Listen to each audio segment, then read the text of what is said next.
Today, we're going to talk about an industry secret, a really niche negotiation strategy that not a lot of people implement, but once you know it, you understand how it works and how easy it is. And it's not rocket science. Anyone can do it. That's why I'm telling you, all right? And what we're playing on today is not just price when it comes to negotiation. So many buyers are so fixated on price. To get a better price, you have to look outside of price. You have to pull different levers. One of those levers is your settlement, right? Now, look at it from this perspective. If you offer unconditional, so no terms, no building pest, no finance clause, that offer will be more attractive than an offer with conditions. Okay, so even if they're the same price, one is more attractive, which means that's worth more. No different to a settlement that works for the vendor and a settlement that doesn't work for the vendor.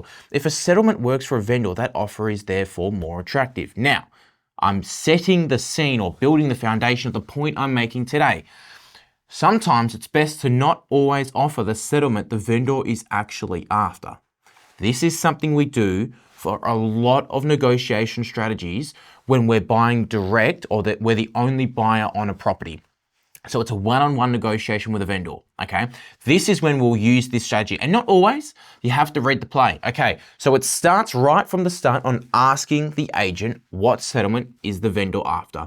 What is the vendor's preference? Now, this can give you a bit of information on a couple things, but you're already setting up the strategy by getting what they want first. Now, if the real estate agent asks you, what settlement are you after? I'm flexible. You're always flexible, okay? Just remember that. You're always flexible. You can always change. And then say, well, what settlement is the vendor after? I'll see if I can cater for them. So then ask that question. Find out what they want. Now, if it's a short settlement, this is a side note. If it's a short settlement they want, they most likely have already transacted or the property's vacant and they're going to be more motivated. So the longer settlement, they might be less motivated because they might not have anywhere to go to. Just an FYI. Okay, let's run on the example there after a 60-day settlement. They've most likely purchased a property. This was an example that happened to us only the other day. 60-day settlement, they want $1 million. Let's keep the numbers really simple. We made our offer at $950,000 and we offered a 120-day settlement. But Dion, it's not the settlement they want. They're never going to take that offer. Of course. We know they're not going to take our settlement. And that's the first thing they said, oh, the settlement doesn't work. And the price is a little bit off. That is exactly the answer you want, okay? Because then we start negotiating back and forward. And we get about $10,000 away, actually maybe $20,000 away. So let's say we're now at $960 and they're at $980. Instead of improving our price, then we go, well, how about we offer $960 on a 90-day settlement? Our offer has now become more attractive.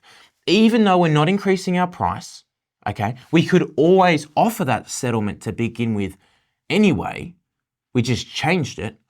Our offer looks like it's become more attractive. Then the vendor comes down because they're going to shift on price. They need a 60 days. We already know what their preference is. They can't adjust that. We already know what they want. So they want 60 days. So now all of a sudden they come down from 980 to potentially 970. Let's run the example. They come back to us, you need to improve your offer. We shift a little bit. We might come up $2,000 or $3,000. And they go down a little bit more, and then we pull the final card, which is we'll give you a 60-day settlement.